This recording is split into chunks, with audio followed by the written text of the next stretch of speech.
back, guys, to a brand new video. Alright, Cowboys got a W. Yes, sir. I'm making this video the next day, Monday, not Sunday. I was actually thinking about doing it after they won, but that wasn't gonna work out. But here I am. Alright, I have a lot to go over today. Like, a lot. It was, it was a really good win. Alright, 40-3. That is a blowout. Now I don't want to get too cocky because we did lose to the Packers. Guys, we have lost to the Bucks, the Eagles, and the Packers. And from my standpoint, I know the Bucks this year haven't been doing as well, but they're not bad, but they're not good. The Eagles are definitely now. I have a lot to talk about. I'm gonna talk about the Eagles. The Packers they're not as good as the team, and we lost them. But we go to Minnesota and we beat them at their place 40-3. Here's what I thought going into the game. Cowboys sadly lose this one by deficit. Because the way our defense played last week against Green Bay showed me that the offense they have, guys, the offense they have is probably the best offense. Top 3 in the league.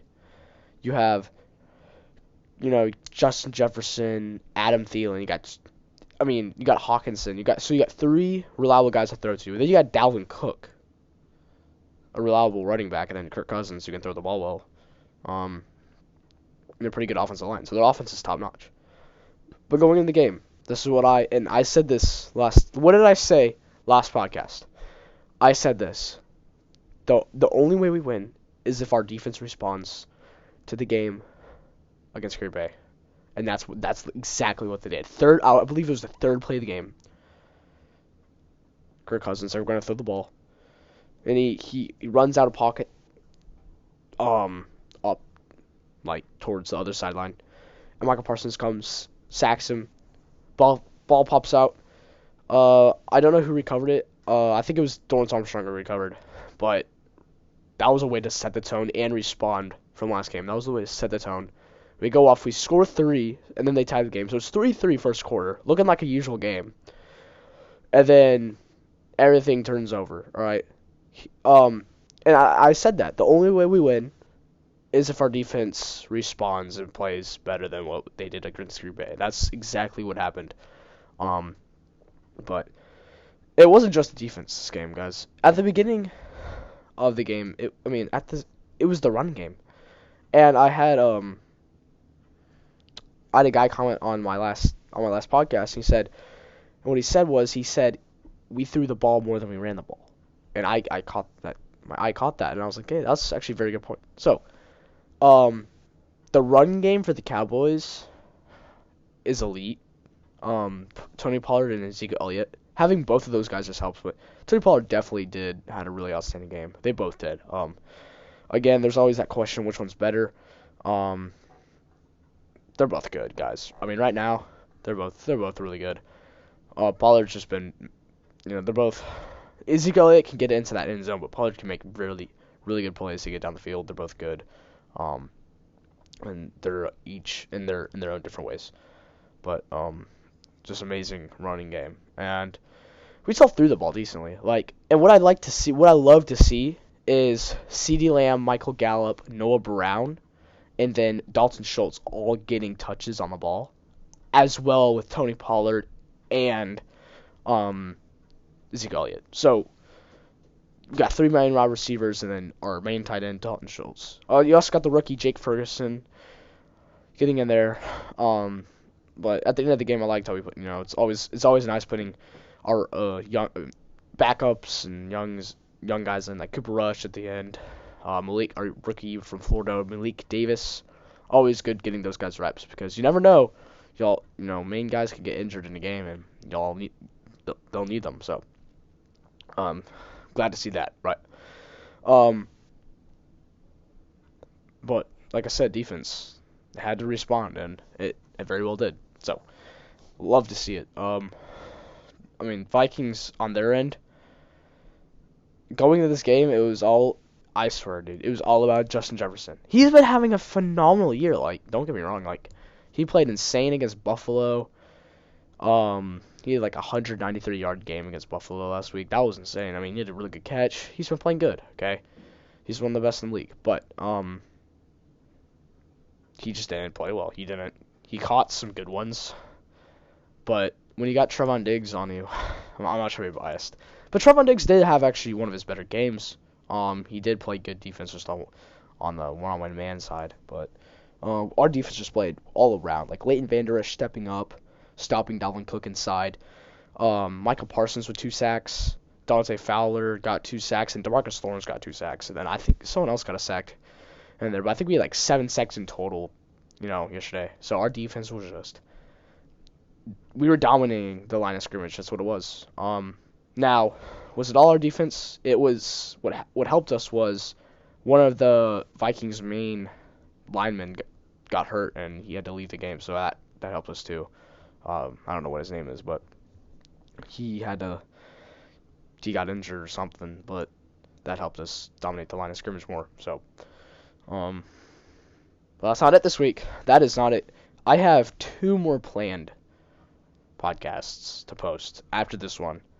All right, we still got the New York Giants game on Thanksgiving Day. That's gonna be a fun one. New York Giants, man.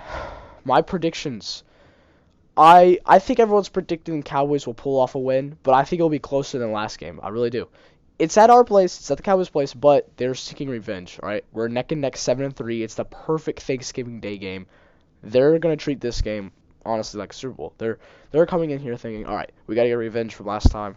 All right, it's Thanksgiving Day. Let's get this dub. All right. So what does that mean for us? Well, looking at the roster, okay, they got Saquon Barkley, okay, one of the best running backs in the league. He's good. He's good. Losing to Detroit, though, the Giants losing to Detroit definitely hurts their reputation. Losing to teams you're not expecting to lose to always hurts. Again, like Cowboys bringing Green Bay, that hurt, man. Like, that was, I would say our losses this year are not nearly as bad as last year. Like, guys, last year we were doing so good, and then it was like smack dab middle of the season where we fell off. We lost to the Raiders. It was all November too. We lost to the Chiefs. Beginning of November. I was coming back from a camp, and we lost to the Broncos. All right. Then I think it was our bye week. Then beginning of Thanksgiving break, we played the Chiefs. We lost to the Chiefs, and then on Thanksgiving Day we lost to the Raiders in overtime, 33-30. That was a miserable Dallas Cowboys month. But then we came back in December, and then that year, man, that was a good year, but then we fell off in the playoffs at first round. That's the thing. Though, you can have a great regular season, do phenomenal, do amazing stuff, but then playoffs come around, the most important time. This is like, when the playoffs come around, it's like the time to shine. When you fall off the way they did, what's the point? So, that's all I'm saying. All right, this year, playoff-wise, whoever the Cowboys play, let's beat them. I don't care who we play. Like, I don't care. If it's San Fran again, time to get revenge. If it's, for some reason, my mind's telling me we're going to play the Seahawks in the first round. I don't know. It's the most random thing, but, well, we'll see. Okay. That'd be cool, though. That'd be a good game. But are the Cowboys the best team in the league? No. Are they the worst? No. I put us right now, after beating Minnesota. So, I'm not trying to brag, like, oh, we beat Minnesota. Like, it was a good win. It was. But that's not, like, now it's time to move on and keep up, like, the Cowboys got to keep up their momentum, all right? The Mavericks are actually in the same boat. They will win a game, and the media will celebrate for 3 days straight, and then when we play the same team again, we get obliterated fourth quarter. So they can't find their momentum. Apparently, it's really annoying. But Cowboys, though, it's a whole different sport. But you got game, it's more spread out. Time to keep up the momentum. You beat Minnesota at their place. You come back home for 3 games in a row. Pretty easy. Giants. That's gonna be a fun game to watch. But then you play the Texans and then the Jags at home. So 3, or was it? No. You play. So we got Thanksgiving Day Giants. Then next week you got the Colts. Then the week after, you get the Texans. So 3 easy home games. And then after that, somewhere in there, you got, I believe, it goes, after the Texans, it goes Eagles. We all know where that's going. Then Jags, then Commies. So, do I think, preferably, after this Giants game on Thanksgiving, I really think we could finish out the season with all wins. I really do. I mean, Colts, Texans, Jags, we got to win those. Eagles, that would be a really fun game to watch. Titans. That would be a close game, I think. But that's all in the future. Right now, we got Giants on our belt, right? But I'm still talking about Minnesota's game. All right, just great game. All right, how about them Cowboys? All right, speaking of the title of this video, how about them Cowboys? All right, just very phenomenal. It was just great. I mean, it was very unexpected. I would say that, 8-1 team. They're on a win streak of 7. They were on a win streak of 7, and they haven't lost since the Eagles. So beating the Vikings definitely helps. And I said this also. It means 2 things. We can respond to a loss, and then it also means that we actually have a chance. Do we have a chance of beating the Eagles? Yes. We've never not have had a chance. Like, we've always had a chance to beat this team. All right. So, yeah, that's about it. So I hope you all enjoyed this podcast, and I will see you all in the next video. Peace.